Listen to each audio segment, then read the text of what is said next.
अस्सलाम वालेकुम। अच्छा हाणे जनरेशन्स ऑफ कंप्यूटर मां लाज़मी जेको आहे सो हिकु ॿ सुवाल ईंदो आहे। ठीकु आहे, त कंप्यूटर जूं कहिड़ियूं कहिड़ियूं जनरेशन्स आहिनि या केतिरियूं जनरेशन्स हींअर ताणी अची चुकियूं आहिनि। ठीकु आहे, त टोटल जेको आहे सो मतिलबु की हींअर ताणी जेके जनरेशन्स अची चुकियूं आहिनि उहे टोटल 5 आहिनि। ठीकु आहे, कंप्यूटर जनरेशन असांखे छा ॾेखारींदियूं आहिनि, डेवलपमेंट ॾेखारींदियूं आहिनि कंप्यूटर जी, माना टाइम जे हिसाब सां केतिरियुनि में डेवलपमेंट थी आहे। ठीकु आहे, based on technology, speed, cost and efficiency, माना उनजी केतिरी एफिशिएंसी आहे, उनजी स्पीड आहे, इहो सॼो असांखे जनरेशन्स मां ख़बर पवंदो आहे। ठीकु आहे, हाणे सभ खां पहिरियां जेका असांजी स्टार्ट थिए थी उहा आहे फस्ट जनरेशन ऑफ कंप्यूटर्स। ठीकु आहे, हाणे फस्ट जनरेशन असांजी कॾहिं स्टार्ट थी, जेका फस्ट जनरेशन असांजी स्टार्ट थी आहे उहा थी आहे असांजी 1940 खां वठी ऐं 1956 ताणी असांजी फस्ट जनरेशन हली। ठीकु आहे, उन खां बाद में टेक्नोलॉजी जेका हिन में यूज़ थियल हुई उहा कहिड़ी यूज़ थियल हुई, जेका हिन में टेक्नोलॉजी यूज़ थियल हुई, टेक्नोलॉजी हिन में यूज़ थियल हुई वैक्यूम ट्यूब्स। ठीकु आहे, साइज़ तमामु लार्ज हुई, एतिरी जो माना हिकिड़े पूरे कमरे खे जेको आहे सो जेको फस्ट जनरेशन वारो कंप्यूटर उहो वलारींदो हुयो। स्पीड हुनजी स्लो हूंदी। ठीकु आहे, इनपुट आउटपुट में पंच कार्ड्स लॻल आहे ऐं पेपर टेप लॻल हुई। ठीकु आहे, अच्छा हाणे हिन में तव्हांखे ॿ शयूं यादि करणियूं आहिनि। हिकिड़ो त तव्हां डेट यादि कंदो त फस्ट जनरेशन जेको आहे सो 1940 खां वठी 1956 ताणी रही। ऐं हुनजा एग्ज़ाम्पल आहिनि ENIAC, UNIVAC। ठीकु आहे, इहे हिन जा एग्ज़ाम्पल्स आहिनि फस्ट जनरेशन्स जा। ठीकु आहे, इहे तव्हांखे यादि रखणा आहिनि। उन खां बाद में अचे थी असांजी सेकंड जनरेशन। हाणे सेकंड जनरेशन जेका स्टार्ट थी उहा थी 1956 खां, माना 1956 खां वठी 1963 ताणी हली।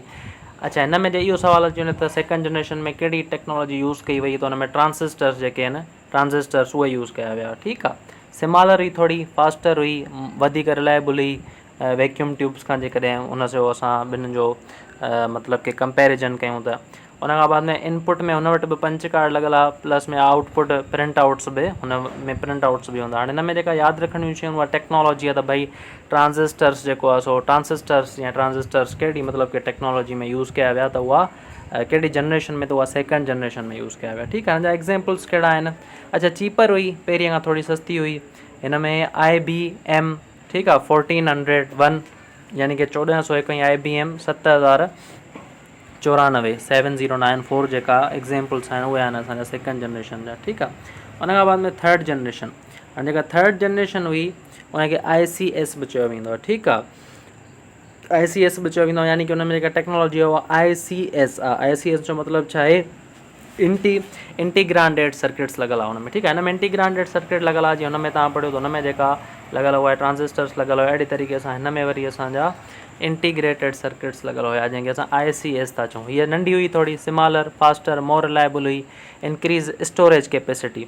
अच्छा, जे इहो सुवाल अची वञे त कहिड़े में मतिलबु की स्टोरेज कैपेसिटी वधाए वई थर्ड जनरेशन में, पर घणो करे जेके तव्हांखे यादि रखणो आहे हिकु त टेक्नोलॉजी एग्ज़ाम्पल्स ऐं ॿियो डेट्स यादि रखणियूं आहिनि। थर्ड जनरेशन असांजी कॾहिं स्टार्ट थी, 1964 खां 1971 ताणी। जा एग्ज़ाम्पल्स कहिड़ा कहिड़ा आहिनि असां वटि, IBM थी वियो, IBM 360 सीरीज़ ऐं PDP-8। ठीकु आहे, एग्ज़ाम्पल्स यादि रखणा आहिनि, त इहे असांजी थर्ड जनरेशन जा आहिनि।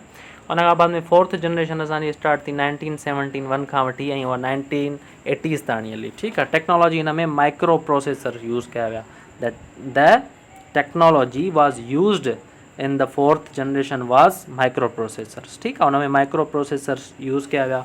पर्सनल कंप्यूटर्स इंट्रोड्यूस कराया विया, त रूम हूंदो हुयो। ठीकु आहे, उन खां बाद में स्मॉल पोर्टेबल चीपर हुई। अञा हिन जा एग्ज़ाम्पल में Apple II अचे थो, IBM PC जेको असांजी फोर्थ जनरेशन अचे थी। ठीकु आहे, उन खां बाद में फिफ्थ जनरेशन जेका आहे सो 1980 खां ऐं हींअर ताणी असांजी जेका आहे उहा फिफ्थ जनरेशन ई आहे। टेक्नोलॉजी हिन में कहिड़ी आहे, AI बि आहे अॼुकल्ह, VLSI ULSI चिप्स जेके आहिनि उहे हिन में यूज़ कयूं वयूं आहिनि। इहा हिन में टेक्नोलॉजी जेका तव्हांखे, अच्छा मूं तव्हांखे वरी वरी चवां पियो त जेका टेक्नोलॉजी आहे, डेट्स ऐं एग्ज़ाम्पल्स, इहे शयूं यादि रखणियूं। ठीकु आहे, फीचर्स कहिड़ा आहिनि हिन में, पैरेलल प्रोसेसिंग आहे, नेचुरल लैंग्वेज प्रोसेसिंग आहे, अॼुकल्ह जेके तव्हां यूज़ कयो था, जीअं फ़ोन्स थी विया, टैबलेट्स थी विया, या जेको कंप्यूटर तव्हां यूज़ कंदा आहियो, जीअं पहिरियां Pentium 4 हूंदा हुया, हुन खां बाद में कोर ड्यूअल कोर वग़ैरह i3, ईअं मतिलबु हींअर ताणी इहे सभु फिफ्थ जनरेशन में अचनि था। ठीकु आहे, हुन खां बाद में हिन जो फोकस आहे अॼुकल्ह AI ते, रोबोटिक्स ते, एक्सपर्ट सिस्टम आहे वॾो। एग्ज़ाम्पल्स हिननि जा लैपटॉप्स, मॉडर्न PCs ऐं ॿियो AI सिस्टम। त यादि रखिणो आहे त इहो असांजो छा आहे, जनरेशन्स ऑफ कंप्यूटर्स आहिनि। Thank U.